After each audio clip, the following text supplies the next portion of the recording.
Breaking news tonight, the record rise in COVID cases. The U.S. hits a new daily high, and so does Florida. Nearly 10,000 cases in that state in just one day. Texas and Florida now reversing some of the reopenings. We continue to see more COVID-19 positive test results and rising hospitalizations. Beaches in Miami set to close again, and what the Texas governor wishes he'd done differently. Arizona pushing the limits, not reversing course in its reopening, even as some hospitals fill up and residents wait in line for hours in 105-degree heat to get tested. The super spreading events behind the new outbreaks, packed bars, the new science on how they are driving the outbreak. Calls for justice rallies today for Elijah McClain, who died after a violent encounter with police. The outrage after the officers involved were reassigned to desk duty for their own protection.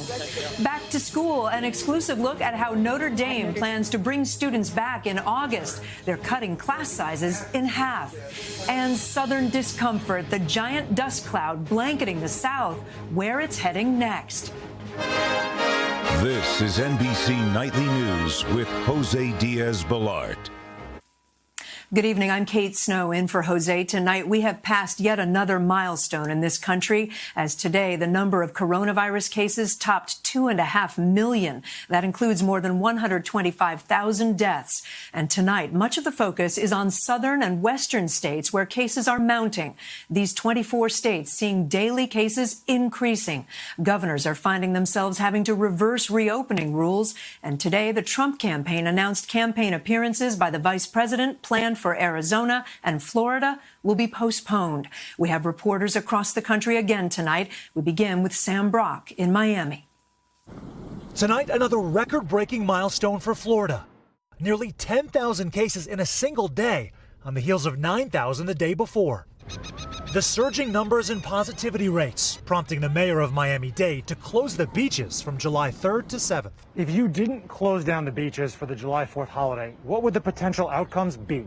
Well, look, what we've seen in other holidays like Memorial Day, 2 weeks later we see a spike. And so this was something to stop that.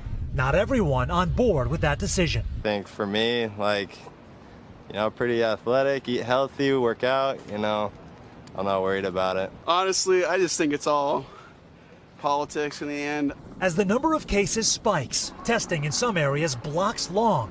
In the last 2 weeks, more than 10% of all tests in Florida coming back positive. With young people in particular driving those higher rates, Governor Ron DeSantis ordered bars across the state shut down, bar owners breaking the news to patrons. I had to, walk up to them and say, unfortunately, we're not allowed to continue serving you. Whenever you finish your beverage, please just close out your tab and go about your business.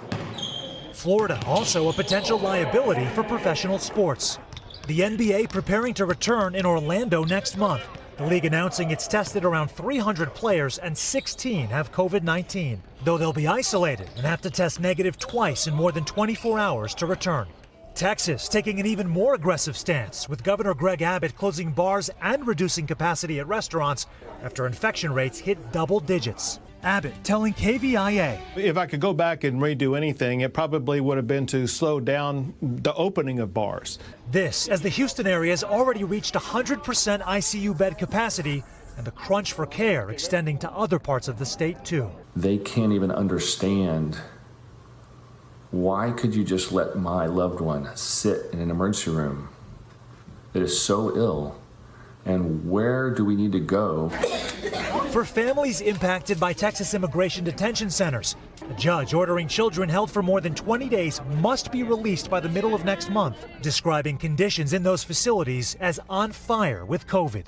A virus invading all areas of society, forcing new and immediate action with human life hanging in the balance.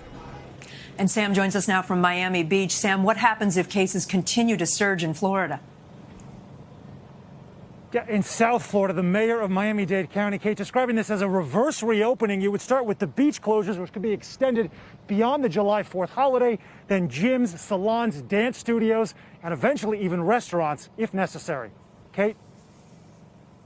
All right, Sam Brock for us in Florida. Sam, thank you. Another COVID hotspot, Arizona. Today, cases are surging and testing sites are overwhelmed. But the state is sticking to its reopening plan, and doctors there are increasingly anxious about what happens next. Vaughn Hilliard is in Phoenix.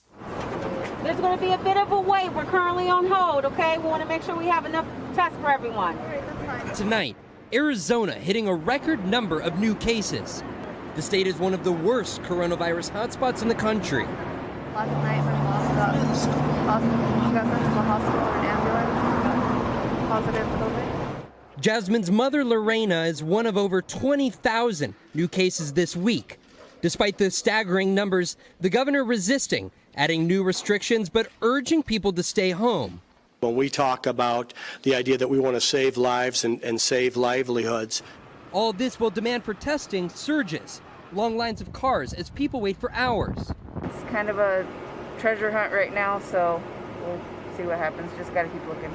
The governor acknowledging the shortcomings. We want to make it as easy and convenient as possible. It's not going to resolve itself overnight.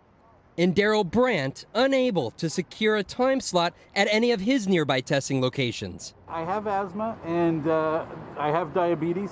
I'm scared to death that this could be the end of it. So sometimes people have to wait multiple days to even find a testing slot. And that, of course, it's not ideal because we need to start contact tracing immediately. Hospitals are now on the brink. ICU beds filled to 87% capacity. Dr. Natasha Bouillon giving this dire warning. I'm really worried about where this is going in Arizona. I think people are starting to take it seriously, but we are seeing this surge in cases. We're not seeing it slow down. Vaughn joins us now from Phoenix. Vaughn, why did the vice president cancel his campaign appearances in Arizona and in Florida next week? That's right, Kate. An official now saying it's out of an abundance of caution, but that the vice president still expects to meet with the governors and local officials about the coronavirus. All right, so just the campaign appearances canceled. Vaughn, thank you. In their latest briefing, the White House task force linked these surges that we're seeing to younger adults going out in crowds. There's new science tonight on just why bars can be such super spreading events. Dasha Burns reports. As restrictions lift, the bars are back and they're packed. Big crowds in states like Florida, Arizona, and Texas, where COVID cases are on the rise, primarily among young people. In Miami-Dade County, the number of known coronavirus cases among 18 to 34-year-olds increased fivefold in just 1 month. Communities are now tracing these outbreaks back to bars and restaurants. 21-year-old Adriana Carter in San Marcos, Texas, went out for a few drinks with friends. I had a really long, stressful week. What harm could that do, just one night? And came home with COVID, passing it on to her roommate. The rise in cases is coinciding with the rise in spending. Data from Chase Bank shows that millennials spent more money last month than any other age group. Health experts say places like bars are a perfect storm for transmission. People in close proximity, poor air circulation, people not wearing masks or having to take their masks off to drink or eat. This video shows what happens when two people are talking. As one person speaks, particles enter the air, and if they carry the virus, it could spread. The college town of Iowa City has seen an uptick in COVID cases since bars reopened without crowd restrictions. I definitely wasn't taking it as serious as I should have. Jacob Hansel, a student at the University of Iowa, says he was exposed when he shared a Juul with others at a friend's house. Would you have changed your behavior now seeing the effects of it all? Oh, yeah, for sure. Obviously, if we just wore masks, spaced out a little bit farther and not shared a Juul. A striking example that one night out is all it takes. Dasha Burns, NBC News, Iowa City, Iowa. Tonight, the White House is responding to an alarming new report that Russia secretly offered bounties for the deaths of U.S. troops overseas. Kelly O'Donnell has late details. Tonight, the stunning claim that Putin put a bounty on American soldiers is ratcheting up pressure on President Trump and his relationship with the Russian leader. Set off by this story from the New York Times that a Russian military intelligence unit offered bounties on the lives of American soldiers in Afghanistan to Taliban-linked militants. The Times writes that U.S. officials concluded the rewards were offered last year, but it's unknown if 20 American deaths there were connected. NBC News has not confirmed this reporting. Tonight, the White House offered its first response, stating neither the president nor the vice president were briefed on the alleged Russian bounty intelligence. Joe Biden made it an issue today. His entire presidency has been a gift to Putin, but this is beyond the pale. It's a betrayal of the most sacred duty. Former U.S. Ambassador to Russia, Michael McFaul, calls this a dire turning point. That is a radical escalation of his belligerence towards the United States. And I think it, if it's true, demands a very firm response. And the top House Republican on the Foreign Relations Committee has a stern message for President Trump that if the bounty report is accurate, the administration must take swift and serious action to hold the Putin regime accountable. President Trump has long urged a drawdown of U.S. forces in Afghanistan. We want to bring our soldiers back home. We want to bring them back home. Denials coming from the Taliban and the Russian Foreign Ministry, which called the bounty reporting nonsense. Kelly O'Donnell, NBC News, the White House. There's an unusual weather event blanketing the South this weekend. It's a massive dust cloud that started in Africa and is now making a mess right here in the U.S. Kathy Park has details. Tonight, a massive cloud of dust is on the move, and it's choking parts of the South this weekend, from Florida beaches to Texas skylines. Nicknamed Godzilla for its size, the monster weather event hasn't happened in half a century. This photograph from space shows it leaving the Sahara Desert a week ago, traveling 5,000 miles, coating the Atlantic, Caribbean, and Gulf of Mexico with a layer of dry, dusty air. A normally sunny day in Puerto Rico turned hazy. The dust also darkened skies in Cuba. The tiny particles leading to poor air quality and threatening those with respiratory issues. In COVID-19 hotspots like Houston, the air pollution is mixing with a pandemic. But there is a bright spot with this phenomenon: spectacular sunsets after a day filled with dust. Kathy Park, NBC News. Up next, calls for justice. New rallies today against the police following the death of a young black man in Colorado. Also, an NBC News exclusive behind the scenes as one major university shows us what they're doing to reopen safely. We're back with an historic vote in Mississippi today. Lawmakers in the state House and the Senate there voted to push ahead with legislation to remove the Confederate emblem from the state flag. The bill is expected to pass and be signed by the governor. Mississippi is the last state in the country with that imagery on its state flag. In New Jersey, Princeton University announced today it is removing Woodrow Wilson's name from buildings on that campus, citing the former president's racist thinking and policies. Tonight, renewed outrage following the death of another young black man stopped by police. Protesters took to the streets demanding more action be taken against the police involved in the incident. David Gura reports from Aurora, Colorado. Tonight, protesters calling for change and charges. I think more needs to happen. Hundreds marching in front of the police department and municipal building in Aurora, Colorado, demanding justice for Elijah McClain, who died after police detained him last August. Late yesterday, police say 3 officers involved were moved to non-enforcement duties, reassigned for their own safety. They should not have jobs at this particular point. And like I said, charges need to be brought up against them because it was murder, what was done. An internal investigation had found that the officers followed all proper protocols. The governor has now started a new independent investigation. McClain was 23 years old, heading home from a neighborhood convenience store. You can see him in this newly obtained surveillance footage. It was always his juice and his snack. He would come and put it on the counter and then buy with cash mostly, and then give a bow before leaving the store. After he left, he was walking and dancing, wearing a ski mask. Someone thought that was suspicious and called 911. Stop. I have a right to stop you because you're being suspicious.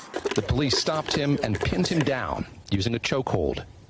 I can't breathe correctly. During the struggle, paramedics injected Elijah with ketamine, a sedative. He died a few days later in the hospital. He deserves justice. They murdered my friend, and nothing happened. They got to go back to work. In recent weeks, the state of Colorado has passed some sweeping new police reforms. They were signed into law by the governor on Juneteenth. 100% of legislation is in direct relationship to cases that happened in Colorado, including Elijah McClain. And many people here hope this will lead to prosecutions. David Gura, NBC News, Aurora, Colorado. Still ahead for us, back to school, an inside look at the steps one university is taking with the aim of bringing students back safely. Plus, a remarkable reunion. My conversation with this pair, finally meeting 40 years after their life-saving encounter. Now to our series, The Way Back, a look at how communities are preparing to live with this pandemic. Tonight, an NBC News exclusive look at the big plans one major university has for getting students back on campus safely. Rahema Ellis reports. Notre Dame, the famed Catholic university in Indiana, now taking steps to reopen. And you feel you can manage the risks? I think we can. In fact, I'm confident we can. University President Father John Jenkins is confident of the new safety protocols and guided by advice from Johns Hopkins and Cleveland Clinic.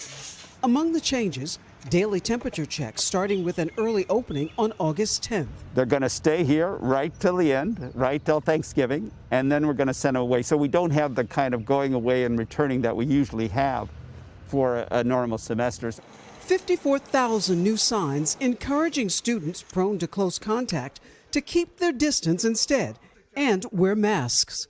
Vice President Paul Brown helped craft the new protocols. So it'll be hard for a student to say they didn't see the sign. Take my word for it, they're in the bathrooms too. Downsizing classrooms. It's crowded in here. That's how it is pre-pandemic. When students return, there'll be half as many desks. And in the university's 80 chapels, cutting capacity in half. So even when you pray, social distance. Yeah, pray healthy. This dining hall for 725 students will be reduced by 70%. How many people per table? Each table is 12. It will be a maximum of 4 in the new configuration. In the dorms, still 2 to a room, but more deep cleaning. Change is even coming here for the Fighting Irish. They're still working out the exact number, but they know for sure it won't be 80,000 fans. If there is an infection on campus, what will you do? Our contact tracing team will kick in to identify those who might have been in close contact with that person. We have isolation and quarantine space. But not everyone is convinced. Political science professor Eileen Hunt Bunting wants to continue online learning instead. Do you think it's worth the risk to reopen campus? It is not worth the risk, and it's not anybody's decision but the individuals to assess that risk.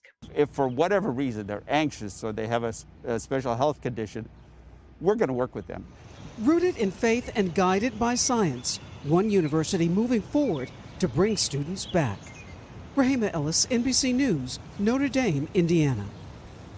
So interesting to see those plans. When we come back, mystery solved. How this little girl in a nearly 40-year-old photo finally found the hero who saved her life.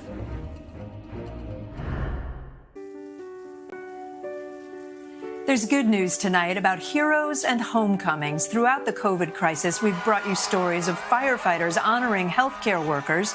Well, it was one of those moments in New York recently that led a visiting nurse to finally find the firefighter who saved her life almost 40 years ago. It was this profound moment, an instant caught on camera, that changed everything for Deirdre Taylor. I've always known that I was given a second chance at life. She's the little girl in this photo, snapped 37 years ago when she was rescued from a fire one icy December night in New York City. Why did you keep that newspaper article all these years? It's a part of my history, you know? Now an emergency room nurse, she always wondered about the firefighter who saved her. So when she got a chance to volunteer on the COVID front lines at a New York hospital recently, she carried the clipping from her home in Virginia. And one day she mentioned it to some New York firefighters. They put me in touch with the captain, and when I mentioned Eugene's name, he knew exactly who I was talking about. He knew Gene. I will say, I feel like my heart kind of skipped a beat. Gene is retired New York City firefighter Eugene Puglisi. He also never forgot that night. I found the child, the baby, and I gave her 2 quick breaths, and got her, revived, started crying. The pair finally finding each other nearly 4 decades later, and in the age of COVID, connecting with a phone call. Hey, how are you? And then on this Zoom call with us. That day, I cried all day, and at 75 years old, and what's all going on in this world right now, it's been wonderful. What brought the tears? The whole thing, that this young woman who is now, the legacy is carried on because of both of us good fortune that I found her and she found me, and knock on wood. And we have a lot in common. We're both in the military. Deirdre was in the Army, I was in the Marines. Yeah, it was a really special phone call. Just having the opportunity to say thank you. A reunion that never would have happened if it weren't for the pandemic. And I feel now she's part of my life and my family's life also. Thank God I was there that day, that cold December day.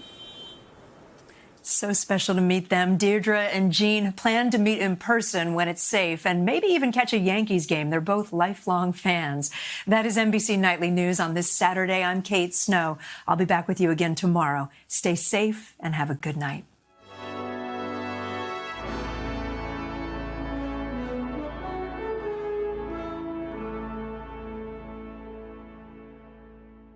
Hey, NBC News fans, thanks for checking out our YouTube channel. Subscribe by clicking on that button down here and click on any of the videos over here to watch the latest interviews, show highlights, and digital exclusives. Thanks for watching.